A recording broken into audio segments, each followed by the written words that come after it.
So this is a really good example of knowing who your niche is. So basically what this person basically did is said, you know what, I'm going to create clothes for people who like to play tennis, right? And basically just created a clothing brand around, people, oh, tennis, this is golf, I think. Yeah, tennis and golf, right? So that's basically what he did. He thought about his actual target market and something that I speak about in 8-Week Brand Startup a lot. And then he just created something for that particular target market. One thing that I mentioned last week's call, the week before, about finding who your target market is first, and then providing a product for that. And I gave the idea of how I knew someone who was going to Facebook and basically going through Facebook and doing like a mock-up advertising campaign and seeing how many people that had like pit bulls, and this was in America a while ago, but he saw how many people owned pit bulls and how big the audience was in the US on Facebook. And then he would create t-shirts of pit bulls and hats of pit bulls. And then he'd go and create an advertising campaign directly to them. Right. So again, this is a good example of that, of basically just taking a particular niche and going after that. And I'm kind of overlapping slightly the 8-Week Brand Startup now. So I'll probably leave that there. All right. So this is another really, really cool brand that I thought. And again, we're looking at particular branding. We can see the actual colors, skinny dipped, new bold look, some great snacks. I was mentioning a brand in the snack niche called Smart Sweets. This is probably a couple of months ago, who is 22-year-old, started it in the US. And she actually ended up selling for $380 million or something ridiculous like that. Crazy, crazy stuff, right? But again, if you look at kind of her business model, super, super cool. But one thing that they actually did, which I really, really liked, is check this out. So this is a treat for humans and dogs, right? How amazing is that, right? Imagine you walk into a service station and you see, this particular chocolate made with carob for your dog and for yourself, so you can both munch on it.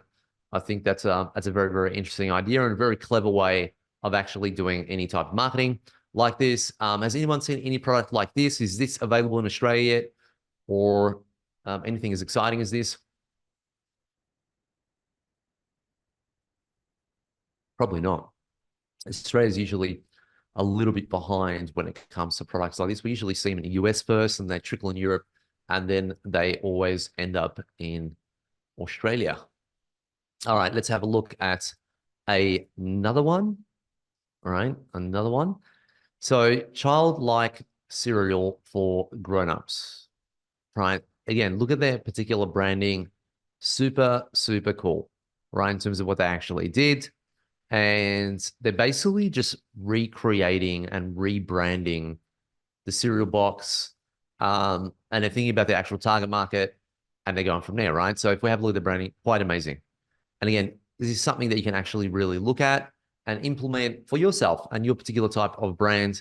And a lot of these are subscription-based models where people come in and they'll buy it over and over and over again. So I thought that was a really cool idea. The branding there, super cool. Magic spoon. So again, if this was on the actual shelf in a store, I think it'd be very, very attractive. But not only that, if we think about Amazon in general, think about how much this will actually stand out on Amazon. One of the things I always speak about is standing out and ensuring that people can actually see your particular product. And a lot of that is done through branding, right? So you had the RFID wallet before that said, what's it say? This is expensive, or this isn't cheap, or whatever it is. Again, that would stand out. So 24 karat dipped carbon fiber, probably not carbon fiber, RFID wallet, that's going to stand out beside all the other ones, stainless steel ones, the black carbon fiber ones, etc. So when you have a look at this particular branding and what they did, I mean, the actual cereal is probably not the greatest, right? They're really pushing a lot with their actual branding here. But I think it could be a very, very interesting thing to look at, because when we think about Amazon, that's what it's about. It's about going with a product that has demand, knowing who your niche is, and then obviously servicing that particular niche. So we did a little bit of market research, right? The majority of the people here said no, they eat cereal. Imagine you turned around and you created a brand like this, but it was actually healthy cereal, right? So you did the exact same thing, but maybe the branding you kind of didn't go as aggressive. but you actually just made a healthy cereal and the branding was really cool, 70s, 80s. Maybe you have, a Holden Tirana or something like that in the background. But you did it really cool and you appealed to that.